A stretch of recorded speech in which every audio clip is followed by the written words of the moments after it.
Attestation का process थोड़ा सा चेंज है। काफ़ी स्टूडेंट लास्ट टाइम इस वजह से सिलेक्ट नहीं हो सके क्योंकि उनको प्रोसेस नहीं पता था कि ओरिजिनल भी अटेस्ट करवानी है प्लस उसकी एक कॉपी आपने HEC से अटेस्ट करवानी है, राइट।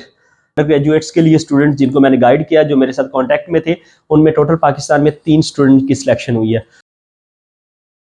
अस्सलाम वालेकुम, वेलकम टू अल्ताफ ट्रैवलॉग। और आज हम एक बहुत ही ज़बरदस्त टॉपिक लेके आए हैं आपके सामने, जो कि आपका पसंदीदा GKS स्कॉलरशिप फॉर मास्टर। तो GKS मास्टर के लिए बहुत ही जल्दी अनाउंस होने वाला है।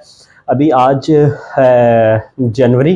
जनवरी का महीना चल रहा है, तो इंशाल्लाह फेब और मार्च के मिड के बाद इंशाल्लाह GKS scholarship for master announce हो रहा है। लेकिन इसके लिए मुझे कुछ पॉइंट ऐसे थे जो मैंने लास्ट वीडियो जो ग्रेजुएशन वाली अंडर ग्रेजुएट्स के लिए जो बनाई थी, the student who are applying for the graduation, तो उसमें कुछ पॉइंट चेंज हैं जो मैं अभी आपको बताना चाहूँगा। उसमें सबसे पहले तो आपको GKS स्कॉलरशिप के लिए एक एप्लीकेशन आएगी। इस तरह आपने एप्लीकेशन डाउनलोड करनी है जैसे ही अनाउंस होगा। उसके बाद आपने सेम मैं आपको थोड़ा सा बैकग्राउंड बता देता हूँ। GKS स्कॉलरशिप का इसमें 2 आपको ऑप्शन मिलेंगे, एक है एम्बेसी ट्रैक, दूसरा है यूनिवर्सिटी ट्रैक। एम्बेसी ट्रैक में आप एट अ टाइम 3 यूनिवर्सिटीज़ में अप्लाई कर सकते हैं और उसके लिए आपको 4 सेट डॉक्यूमेंट के बनाने होंगे, जिसमें से 1 सेट ओरिजिनल होगा, 3 सेट कॉपी होंगे। और इसी तरह यूनिवर्सिटी ट्रैक के लिए आपको एक ही सेट बनाना होगा जो कि ओरिजिनल सेट होगा, और वो आपने डायरेक्ट यूनिवर्सिटी भेजना है। और एम्बेसी ट्रैक वाले चारों सेट आपने एम्बेसी भेजनी है इस्लामाबाद में, अगर आप पाकिस्तान से हैं। और अगर आप इंडिया से हैं तो आपकी जो भी एम्बेसी, साउथ कोरिया एम्बेसी आपके करीब तरीन है, आपने उधर डॉक्यूमेंट्स अपने भेजने हैं। तो लेकिन इसमें एक चीज़ है जो सबसे इंपॉर्टेंट टॉपिक मैं आपको बताऊंगा, वो ये है कि आपने डॉक्यूमेंट अटेस्ट कैसे करवाने हैं। ठीक है, अटेस्टेशन का प्रोसेस थोड़ा सा चेंज है। काफ़ी स्टूडेंट लास्ट टाइम इस वजह से सिलेक्ट नहीं हो सके क्योंकि उनको प्रोसेस नहीं पता था कि वो अपने ओरिजिनल डॉक्यूमेंट भेज नहीं सकते थे, तो उन्होंने कॉपी भेज दी जिसकी वजह से वो सिलेक्ट नहीं हो सके। तो ये आपके लिए सबसे मैं इंपॉर्टेंट टॉपिक सबसे पहले डिस्क्राइब कर देता हूँ, लेकिन आपने वीडियो पूरी देखनी है ताकि आप अगले जो इंपॉर्टेंट क्वेश्चन है वो उसको भी आप फॉलो अप कर सकें। तो आपने एम्बेसी और यूनिवर्सिटी डिमांड करती है एक ओरिजिनल सेट भेजने का। आप अपने ओरिजिनल सेट भेज देंगे तो आपके पास कुछ नहीं रहेगा, क्योंकि ये नॉन रिटर्नेबल है। ये आपको एम्बेसी और यूनिवर्सिटी वापस नहीं करेगी, तो आपके डॉक्यूमेंट्स ज़ाया हो सकते हैं, ओरिजिनल डॉक्यूमेंट्स। तो आपने क्या करना है, जितने भी आपके डॉक्यूमेंट्स होंगे ग्रेजुएशन के, लाइक आपके पास डिग्री और ट्रांसक्रिप्ट है। मैं एक एग्जांपल ले लेता हूँ, आपने किया हुआ है BS किया हुआ है कंप्यूटर साइंस में, या BBA ऑनर्स किया हुआ है, आपके पास डिग्री प्लस ट्रांसक्रिप्ट जो भी यूनिवर्सिटी से मिली हुई है, आपने उसको क्या करना है, सबसे पहले उसको आपने HEC से अटेस्ट करवाना है, उसके बाद मोफा से। लेकिन आपने सिर्फ अपनी ओरिजिनल डिग्री अटेस्ट नहीं करवानी, आपने अपनी एक ओरिजिनल डिग्री, ट्रांसक्रिप्ट प्लस उसकी कॉपी भी HEC से अटेस्ट करवानी है। ये आपने ध्यान से सुना है, ओरिजिनल कॉपी भी आपने अटेस्ट करवानी, ओरिजिनल भी अटेस्ट करवानी है, प्लस उसकी एक कॉपी आपने HEC से अटेस्ट करवानी है, राइट।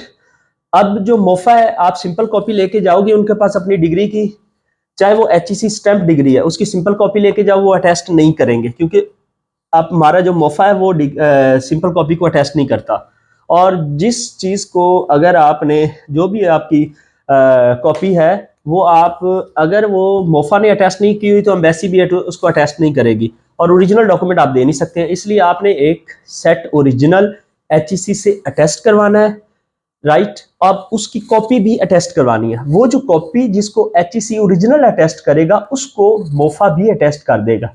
जब वो मोफा भी अटेस्ट कर देगा तो वो कॉपी आपकी एम्बेसी भी अटेस्ट करेगी। ये आपने बस ध्यान से सुन लिया है, आपको समझ आ गई। अगर नहीं समझ आई तो प्लीज़ कमेंट करें, मुझसे कांटेक्ट करें। ये मैं अपना कांटेक्ट नंबर इधर शेयर कर रहा हूँ, तो आप प्लीज़ इस पे कांटेक्ट करके मुझसे पूछ सकते हैं प्रोसेस। लेकिन मैं बड़े क्लियर अल्फाज में बता रहा हूँ, आपने HEC के पास जाना है, उसके पास आपने ओरिजिनल सेट अपना टेस्ट करवाना है, प्लस उसकी एक कॉपी अटेस्ट करवानी है। वो जो कॉपी होगी उसको आपने मोफा से अटेस्ट करवाना है, उसको फिर as a embassy, South Korea embassy से अटैच करवाना है। और वो जो ओरिजिनल डॉक्यूमेंट की कॉपी है जिसके ऊपर ओरिजिनल HEC की स्टैंप है, ओरिजिनल मोफा की स्टैंप है, ओरिजिनल एम्बेसी की स्टैंप है, आप वो एज ए ओरिजिनल सेट भेज सकते हैं। और फर्दर जो 3 कॉपियां अगर आप एम्बेसी ट्रैक के थ्रू अप्लाई कर रहे हैं तो आपने उसकी फर्दर सिंपल 3 कॉपियां फोटो कॉपी करवा लेने, कलर और black and white, it's up to you. तो वो आपके एज ए ओरिजिनल कंसिडर होंगे। ठीक है, ये एक बहुत ही मिस अंडरस्टूड सा पॉइंट था, मैंने आपको क्लियर कर दिया है, और प्लीज़ आपने इसको फॉलो करना है। और इस पर आपने अपनी डॉक्यूमेंटेशन पूरी करनी शुरू कर देनी है। तो टाइम थोड़ा है, अगर आप अभी से स्टार्ट नहीं करोगे तो आप कभी भी प्रॉपर टाइम पे जाके आप फुलफिल नहीं कर सकते। उसके बाद थोड़ा सा मैं बता देता हूँ कि आपने इसमें एप्लीकेशन फॉर्म आपका इस चीज़ में रिक्वायर होगा। उसके बाद आपकी पर्सनल स्टेटमेंट होगी। पर्सनल स्टेटमेंट बहुत ही ध्यान से आपने लिखनी है। आपने कुछ उसमें क्रिएटिव लिखना है, ऐसे नहीं लिखना कि आई एम मोहम्मद अल्ताफ और मैं बला बला बला मैंने बीबीए किया एमबीए किया, ऐसा कुछ नहीं लिखना। आपने कुछ अग्रेसिव सा लिखना है जो पढ़ने वाला जिसमें इंटरेस्ट फील करे, ठीक है।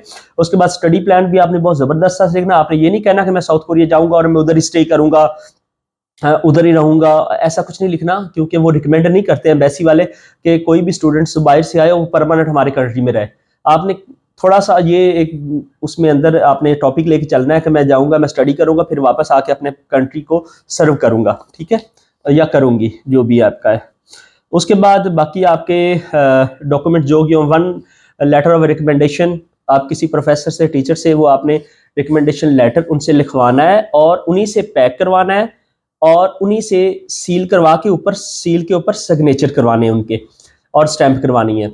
और अगर आप बेसी ट्रैक के थ्रू अप्लाई कर रहे हैं तो फिर आपको एक लेटर प्लस उसकी टीचर 3 कॉपी करके आपको इन्वेलप, चाहे सिंगल इन्वेलप में पैक करें चाहे एक इन्वेलप में पैक करके उसके ऊपर पीछे बैक साइन करेगा, अदरवाइज वो एक्सेप्ट नहीं होगा, ठीक है। उसके बाद आपके सिंपल आपकी जितनी भी होंगी कुछ फॉर्म दिए हुए हैं, 7 नंबर पे एप्लीकेशन एग्रीमेंट होगा, वो आपने लिखना है। उसके बाद मेडिकल असेसमेंट वो आपने खुद फिल करनी है। अपने अपनी बैचलर की डिग्री वगैरह जो होगी, मास्टर की डिग्री होगी, अगर आप पीएचडी के लिए अप्लाई करना चाह रहे हैं वो आपने देनी है।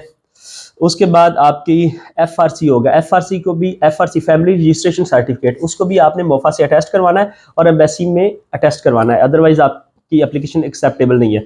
और इसके लिए थोड़ा सा बता दूं, 80% रिक्वायर है। अगर कुछ स्टूडेंट जिनके 80% नहीं है और 2.6 आउट ऑफ 4 CGPA नहीं है तो उसको अपनी क्लास का टॉप 20 स्टूडेंट का टॉपर होना चाहिए, टॉप 20 स्टूडेंट में शामिल होना चाहिए। देन वो एक स्कूल से अपने एक लेटर लेगा जिसमें लिखा होगा कि like Mohammed Altaf is the have the 10th position in the class, तो वो आपने साथ में लगाना है जिसकी वजह से आपकी एप्लीकेशन एक्सेप्ट होगी। अदरवाइज अगर आपके नंबर परसेंटेज में है तो 80% और CGPA में है 2.6 आउट ऑफ 4, और बाकी जो आपके हैं अगर आपका आउट ऑफ 10 है CGPA, टोटल CGPA आपका 10 है, उसमें से आपने कितना लेना वो आप इस जो एप्लीकेशन गाइडलाइन है आप ये डाउनलोड करके इसमें से देख सकते हैं, सारी डिटेल दी हुई है। तो ये थी डॉक्यूमेंट्स, आपने सारे डॉक्यूमेंट्स प्रिपेयर करने हैं और उसको अच्छे से रेडी करके आपने भेज देने हैं एम्बेसी में, अगर आप एम्बेसी ट्रैक के थ्रू अप्लाई कर रहे हैं। और अगर आप कर रहे हैं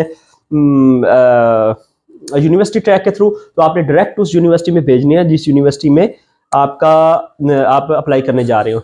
इनके फ़ायदे क्या है, एम्बेसी ट्रैक में अब अगर आप अप्लाई करते हैं तो आप एट अ टाइम 3 यूनिवर्सिटी में अप्लाई कर सकते हो, लेकिन इसका प्रोसेस थोड़ा सा मुश्किल है सिलेक्शन का, क्योंकि आपकी सबसे पहले एप्लीकेशन एम्बेसी अप्रूव करेगी, देन उनका एक अदारा है नीड वो अप्रूव करेगा, देन यूनिवर्सिटी अप्रूव करेगी।